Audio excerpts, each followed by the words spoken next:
Menamatkan S3 dengan menekuni bidang studi kontrol and robotik, siapa sangka jika Profesor Iwayan Widiade banyak terinspirasi dari Iwayan Sumardana atau yang akrab disapa Tawan. Tawan merupakan seorang tukang las yang dijuluki Iron Man dari Bali. Kisahnya menjadi viral kala ia mampu merakit barang rongsokan menjadi robot tangan bionik untuk membantu lengan kirinya yang lumpuh. Melihat video Tawan yang viral di berbagai media, Profesor Widiade pun merasa penasaran. Dalam berbagai pemberitaan, robot tangan Tawan diklaim menggunakan sensor detektor yang dihubungkan ke otak. Tahun 2018, ia pun berkesempatan berkunjung ke bengkel milik Tawan. Hanya saja saat itu tangan robot Tawan sedang rusak. Setelah berdiskusi, Profesor Widiade menyimpulkan jika tangan robot Tawan belum memenuhi kaidah kerobotan. Hanya strukturnya yang menyerupai robot, namun belum bisa coding dan program. Berbicara tentang robot, ada 3 hal yang tidak terpisahkan, seperti mechanical, electrical, dan program komputer. Di tahun 2016 kita sempat berkunjung ke bengkelnya Pak Tawan di Karangasem. Waktu itu kita diundang oleh Kompas TV dan BBC Radio. Dan ketika kita berkunjung ke sana, kebetulan robot tangannya Pak Tawan rusak. Nah, waktu itu saya sempat saksikan di video YouTube.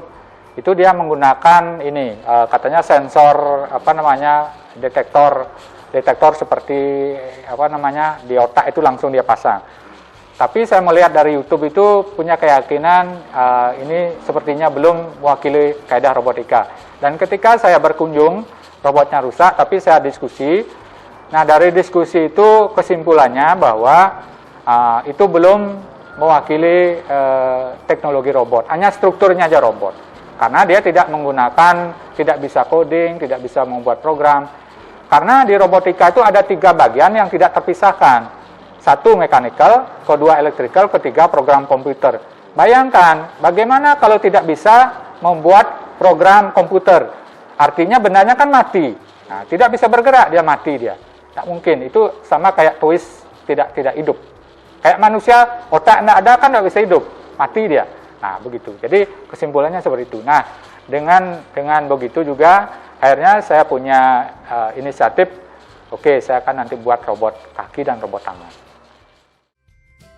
Dari keraguan terhadap robot tangan Tawan itulah Profesor Widiade menciptakan produk robot tangan dan robot kaki bionik. Secara konsep, robot tangan dan robot kaki sama-sama menggunakan kontrol kecerdasan. Pembuatan robot kaki ini bekerja sama dengan Yayasan Puspadi Bali untuk digunakan oleh penyandang disabilitas.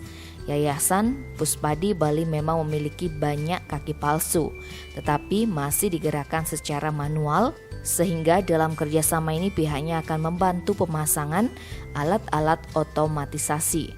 Dengan pembuatan kaki robot ini, pihaknya berharap penyandang disabilitas lebih percaya diri.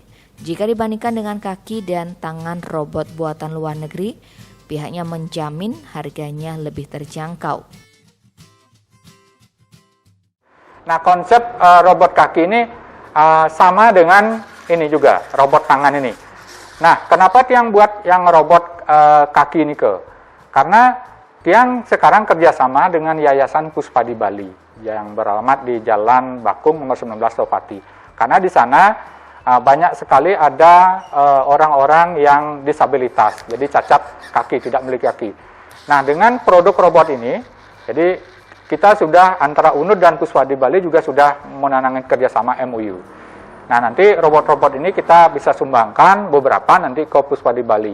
Harapan, karena Puspadi Bali ini memiliki beberapa investor, salah satunya adalah Inspiration Foundation dari luar negeri, kalau tidak salah dari Malaka.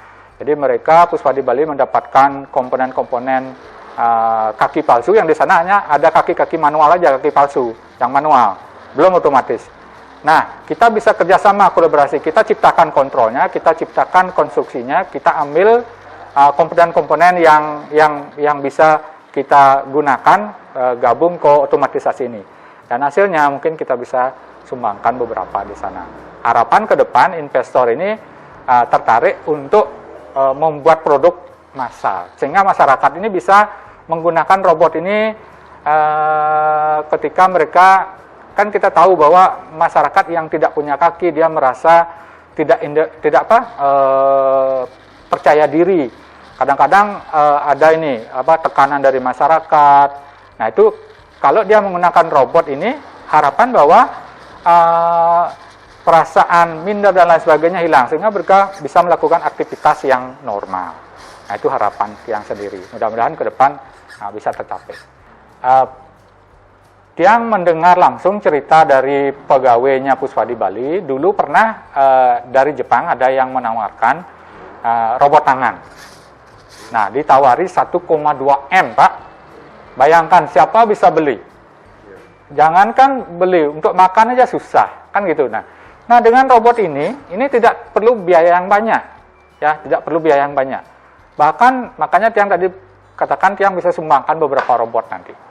Tidak perlu biaya yang banyak mungkin, tapi kalau dengan perusahaan nanti tidak tahu kita kan. Nah tapi yang jelas harganya bisa terjangkau dengan masyarakat nanti, sehingga bisa dibeli. Tuh.